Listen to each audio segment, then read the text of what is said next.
O que nós poderíamos então fazer para que a nossa vida encontrasse uma maior correlação entre um extremo e outro?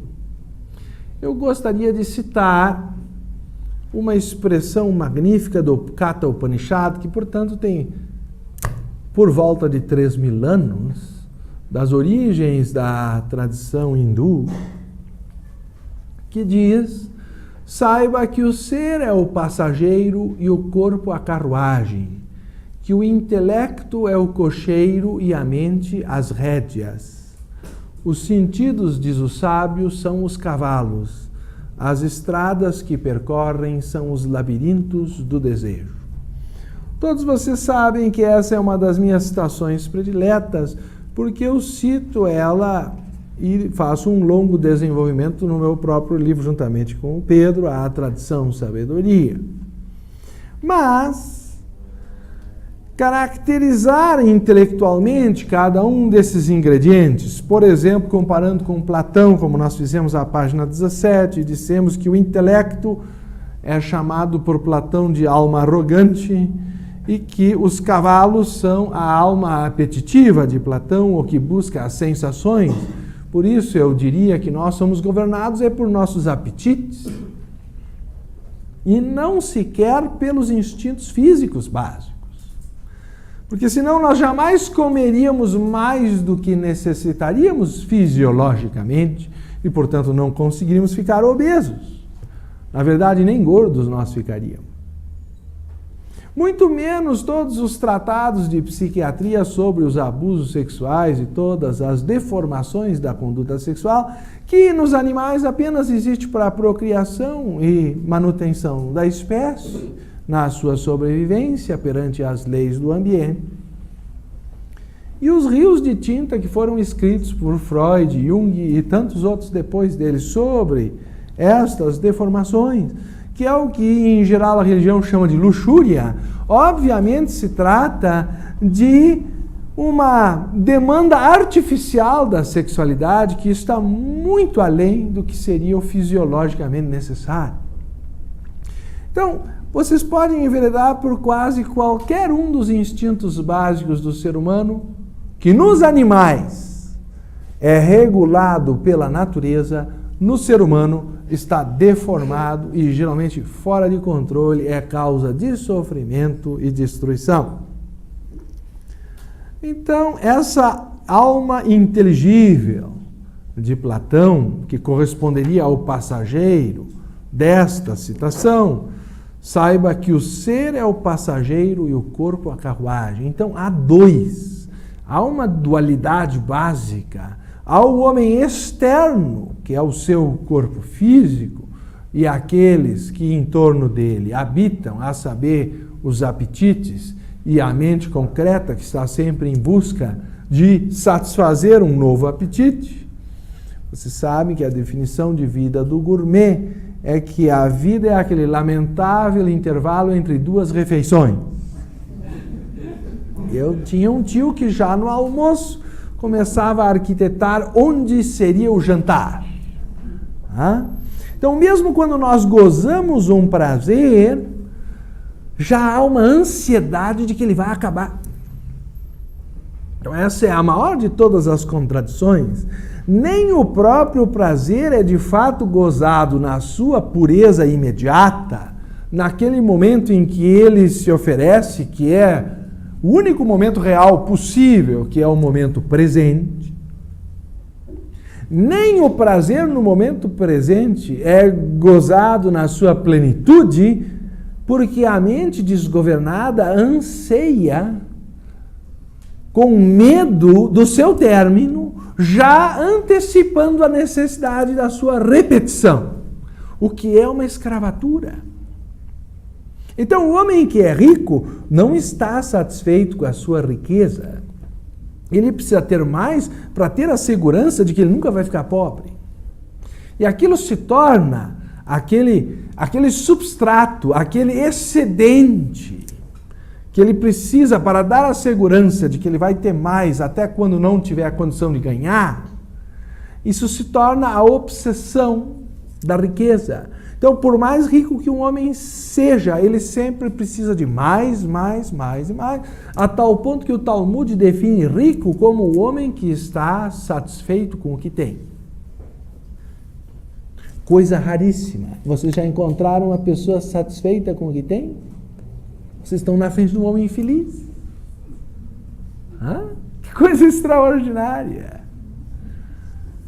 Mas nós vivemos numa civilização que inventou o dinheiro de plástico, o tal do cartão de crédito.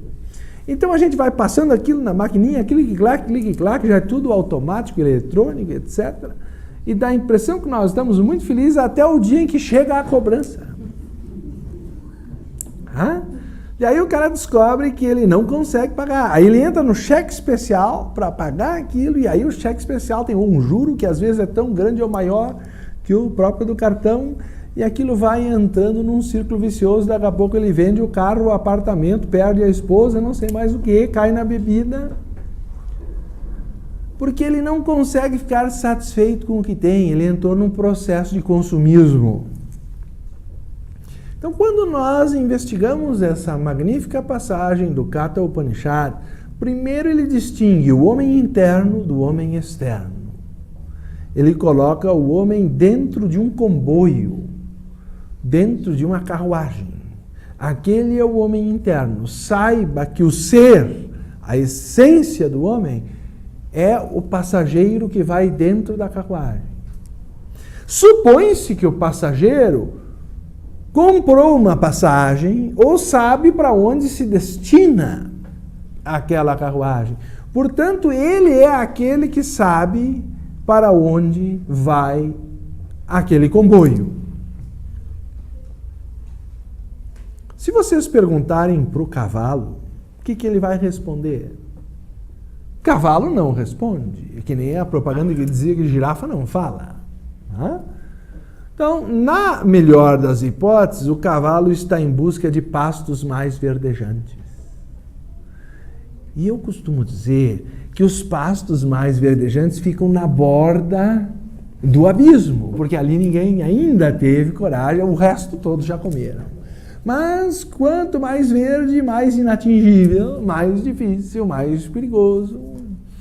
E, portanto, se o cavalo fosse lá sozinho, talvez até por instinto ele sobrevivesse, mas o problema é que ele não sabe que ele está carregando uma carruagem, cocheiro, passageiro, bagagem, e o peso dele, portanto, aumentou muito além do que instintivamente ele calcula. E quando ele chega a comer, então, aquele pasto proibido, porque o proibido sempre é mais atraente, porque é perigoso, porque está na beira do abismo, aí ele despenca, ele desbarranca com tudo aquilo, porque o barranco não tem sustentação para todo aquele peso. Por que nós precisamos sempre de mais? Essa é a grande pergunta que Blavatsky responde na sua magnífica definição sobre o que seja meditação. Ela diz no glossário teosófico: a inexplicável e ardente aspiração do homem interior pelo infinito. Então, uma característica do homem interno é que ele aspira o infinito. Todas as coisas finitas, portanto, jamais serão suficientes para satisfazê-lo. Mas se vocês perguntarem ao cavalo, embora ele não responda, ele se satisfaz com a vida fisiológica, apetitiva. No entanto, eu costumo aqui sempre lembrar da trágica morte do Elvis Presley e da dificuldade de explicar para o cachorro dele por que o dono se matou se a geladeira estava cheia.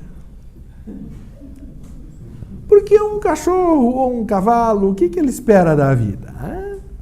Uma geladeira cheia, que pelo menos ele consiga abrir na hora que ele quer. Alimento em abundância, tranquilidade perante os seus inimigos naturais, poder dormir tranquilamente. Aí é um come e dorme, não é? Que nem jiboia, ficar lá engordando e vivendo de uma forma suína.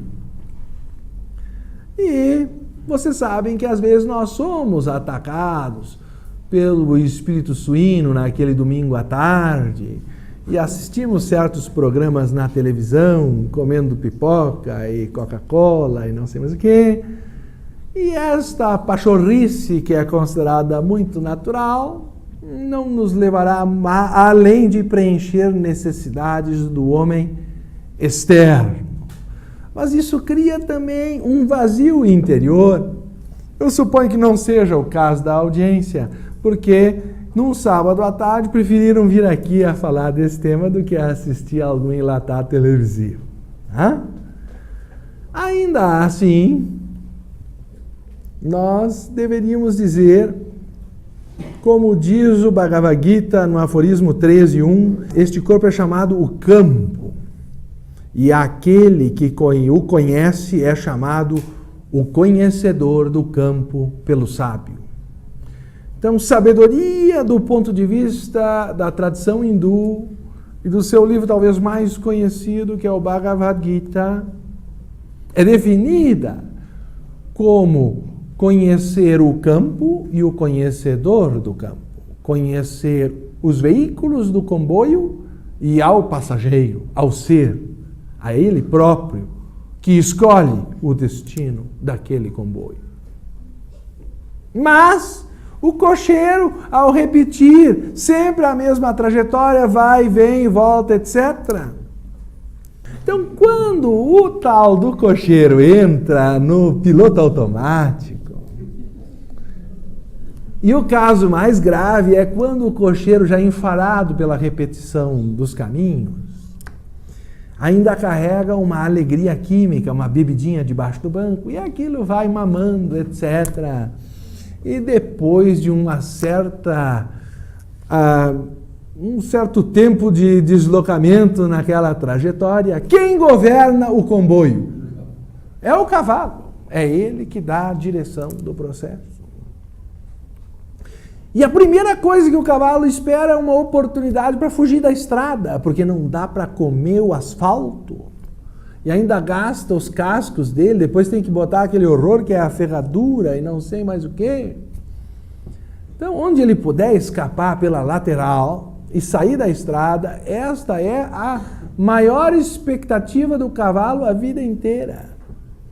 Tudo que ele espera é poder soltar a franga. O objetivo da vida dele é escafeder-se da estrada. Aquela estrada para ele é um presídio.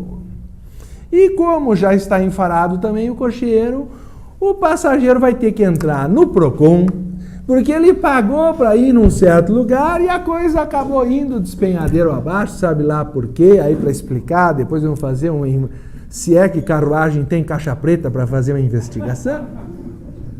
Por que a coisa despencou lá para baixo? Aí vão reconstituir a cena do crime. O cocheiro estava bêbado, o cavalo foi comer os pastos mais verdejantes e aí veio tudo abaixo no desfiladeiro. Então, reconstituir as consequências das nossas contradições não deveria ser difícil. Um ficou com câncer no pulmão, outro perdeu a esposa porque pulou a cerca, o terceiro perdeu o dinheiro porque caiu no cartão de crédito. Aí vocês vão listar os 7 pecados capitais, tem 7 tipos diferentes de queda, e aqueles que já ganharam medalhas olímpicas conseguiram fazer combinações de saltos dos 7. Então eles conseguem cair numa forma modificada, em que ainda é ampliada por uma combinação criativa e nunca antes observada dos 7 pecados capitais. Então, se isso já está catalogado há tanto tempo, como diz o povo, já se está careca de saber, por que, pergunto eu, nós continuamos escorregando nessas cascas de banana?